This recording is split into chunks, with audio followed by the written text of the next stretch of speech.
मैं भवानंद ब्रह्मचारी, प्रभारी आजाद नगर दंडी आश्रम कानपुर, 2 जून 13 से इस दंडी आश्रम का प्रभारी हूँ। तो प्रभारी आपको क्यों बनाया गया है? प्रभारी का मतलब काम क्या होता है? ये जो दंडी आश्रम कानपुर में है जी, आजाद नगर में, जहाँ पर हम खड़े हुए हैं जी, तो ये यहाँ पर ये आप क्या हैं यहाँ के? मैं यहाँ का प्रभारी हूँ। अच्छा, प्रभारी हैं जी। तो प्रभारी आपको क्यों बनाया गया है? प्रभारी का मतलब काम क्या होता है? प्रभारी का कार्य है जो आश्रम में संत महात्मा आगंतुक अभ्यागत जो भी आए उनका स्वागत सम्मान करना, उनकी व्यवस्थाओं को देखना, उन्हें किसी प्रकार का कष्ट न होने पाए, निवास से लेकर के भोजन आदि की जो भी व्यवस्थाएं हैं। अच्छा, यदि कोई अस्वस्थ पड़ जाए तो उनकी चिकित्सा का भी प्रबंध प्रभारी करे, ये अच्छा, उसका दायित्व होता है। कुल मिला के मतलब ये है कि ये जो यहाँ पर दंडी स्वामी लोग रहते हैं उनकी देखभाल के लिए आपको यहाँ पर नियुक्त किया गया है। जी हाँ। और उनका कैसे खाना पीना रहना है, कैसे रहना है, वो सारी व्यवस्थाएं आपको देखनी पड़ती हैं। ये देखनी पड़ती है, यही प्रभारी का दायित्व होता है। यही प्रभारी का दायित्व है जी। तो प्रभारी आप हैं, लेकिन आप तो ब्रह्मचारी भी हैं। जी, इसका क्या तात्पर्य है? ब्रह्मचारी का अभिप्राय है कि हम लोग आजीवन ब्रह्मचर्य व्रत का पालन करते हुए और नियम संयमों का पालन करते हुए ध्यान, प्राणायाम, संध्या वंदन, गायत्री जप और स्तोत्र पाठ, हाँ, निरंतर अनुष्ठान आदि कर्मों में भी मैं रत रहता हूँ। तो जो और वैसे मेरा मुख्य कार्य है, मैं कथावाचक हूँ। भागवत, देवी भागवत, शिव पुराण, हरिवंश पुराण या कोई भी संस्कृत ग्रंथ का भी कोई भी ग्रंथ उसकी व्याख्या समाज करके और समाज की सेवा करना, समाज में आए हुए लोगों की शंकाओं का समाधान करना, जो शंकराचार्यों की परंपरा रही है, विद्वानों की परंपरा रही है, उसका पालन करना। अच्छा, ये हम लोगों का दायित्व होता है। यहाँ पर प्रभारी किसने बनाया? मुझे 2 जून 13 को जगत गुरु शंकराचार्य ज्योतिष एवं द्वारका सादा पीठाधीश्वर स्वामी श्री स्वरूपानंद जी महाराज जी ने 2 जून 13 को प्रभारी बना करके भेजा। कि वर्तमान में आप प्रभारी हैं? जी हाँ, वर्तमान में। पहले तो उत्तानंद जी प्रभारी थे? हाँ, उत्तानंद जी प्रभारी थे, वो विधिवत अपने कार्य आश्रम का संचालन कर रहे थे। अच्छा, तो वर्तमान में आप कब से प्रभारी? मैं 2 जून 13 से यहाँ का प्रभारी हूँ। अच्छा, 2 जून 13 से आप वर्तमान में प्रभारी हैं। जी। इसके पूर्व उत्तानंद जी थे? इसके पूर्व उत्तानंद जी थे। अच्छा।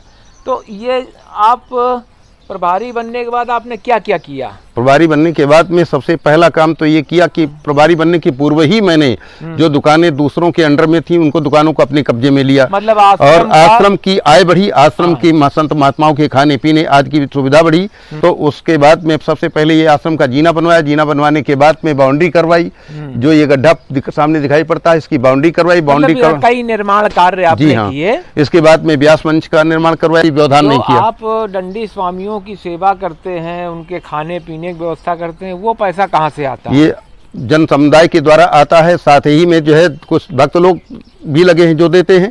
साथ में मैं अपने जैसे मैं कथावाचक हूँ। अच्छा, मतलब कथा आप करके आते हैं, उसमें जो पैसा मिलता है उसके द्वारा स्वागत करने के बाद तो वो पैसा आप सेवा में लगाते हैं, संतों की सेवा में लगता है। तो कुल मिला के आपका जीवन एक सेवा के लिए हुआ। सेवा के लिए ही संतों का जीवन होता ही है। संत अगर हुआ है तो समाज की सेवा के लिए, संतों की सेवा के लिए ही होता है। अच्छा, वर्तमान में ये दंडी आश्रम है तो स्वाभाविक है यहाँ दंडी लोग होंगे। हाँ, दंडी। तो वर्तमान में कितने दंडी हैं? यहाँ पर 3 दंडी वर्तमान में है, 2 ब्रह्मचारी हैं। अच्छा, ये बताइए, जब ये आप यहाँ पर प्रभारी बनाए गए जी 2013 में जी, उस समय कितने दंडी स्वामी थे यहाँ पर? उस समय भी 3 ही थे। अच्छा, उस समय भी 3 ही थे? हाँ, और आज भी 3 ही? आज ही 3, एक स्वर्गवासी हो गए तो एक दूसरे नए बन गए। स्वामी रामानंद जी आश्रम जी, उसके बाद में सन्यासी बन गए, तीसरी की रिक्त पूर्ति हो गई। अच्छा, मतलब कुल मिला के यहाँ 3 ही रहे हैं। हाँ, तो कुछ ज्यादा होने चाहिए, कम से 11-21 तो होने चाहिए। चाहता तो मैं भी यही हूँ। हाँ। क्यों? किंतु महात्माओं सन्यासियों के लिए यहाँ निर्माण की व्यवस्था नहीं हुई। अच्छा। और जो प्रभारी रहे उन्होंने विद्यार्थियों के लिए, जो उनके सेवा करने वाले, पैर दाबने वाले, उनके हाँ हुजूरी करने वाले ऐसे लोगों को तो उन्होंने रखा, सेवकों को बढ़ाया, लेकिन सन्यासियों को उन्होंने घटाया, उनसे कोई उनका लगाव नहीं रहा। और जबकि मेरा ये प्रारंभ से ही कहना रहा कि सन्यासी दंडी आश्रम में सन्यासी होने चाहिए।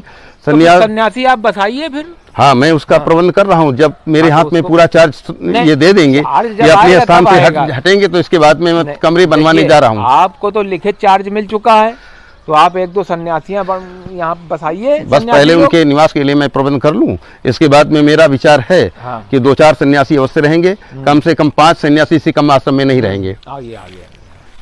अच्छा, मतलब आप 3 सन्यासी थे तो कम से कम 5 तो हो जाएं। हाँ बस हैं? इतना तो होना चाहिए, 1-2 तो बढ़ने शिव चाहिए। पंचायतन तो होने चाहिए। हाँ, 5 परमेश्वर कहे गए, पंच परमेश्वर, तो उतने तो होने चाहिए ना। हाँ, कम से कम इतना तो होगा ही होगा। तो फिर 2 लोगों को बसाने के लिए व्यवस्था आप करें। हाँ, व्यवस्था मैं कर रहा हूँ, आगे विचार चल रहा है। हाँ, बस उसके लिए जैसे अपने गुरु जैसे भाई- हमारे पास धन आता जाएगा वैसे वैसे हम प्रबंध करते जाएंगे। उसके लिए अपने गुरु भाई जो आपके उदितानंद जी हैं उनसे भी बात कीजिए। हाँ, और बात- उनसे देखिए वो क्या कह रहे हैं। हाँ, बात करनी नहीं? पड़ेगी, बात करने के बाद में ही मैं उत्तर दे अब सकता आपके हूँ। गुरु भाई भी हैं तो उनसे बात करके कम से कम 2 दंडी स्वामियों को रहने की व्यवस्था आप कराइए और उनको लाइए, बसाइए। हाँ, बस यही मैं व्यवस्था आगे सोच रहा हूँ। हम्म। यदि वो नहीं भी करते हैं तब भी हम आगे अग्रसर हैं।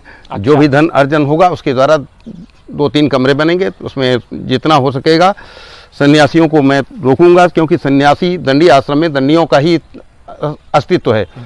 अच्छा, और ये बताइए, हमने सुना है आप बहुत बढ़िया ये ब्रज भाषा में भागवत कहते हैं। हाँ, कहते तो तो उसका थोड़ा सा हमको उस ब्रज भाषा की थोड़ी सी अमृत वाणी 2 शब्द श्लोक कोई सुनाए हमको। ठीक है, तो- हमको बैठना पड़ेगा, बैठ करके ही हम नहीं, सुना ऐसे सकेंगे। सुना दीजिए, नहीं, क्या खड़े है? खड़े होने में थोड़ा दिक्कत होती है। अच्छा, खड़े होने में दिक्कत होती है। हाँ, इसलिए बैठ करके ही चलिए सुनाएंगे। चलिए, बैठ के सुनाइए।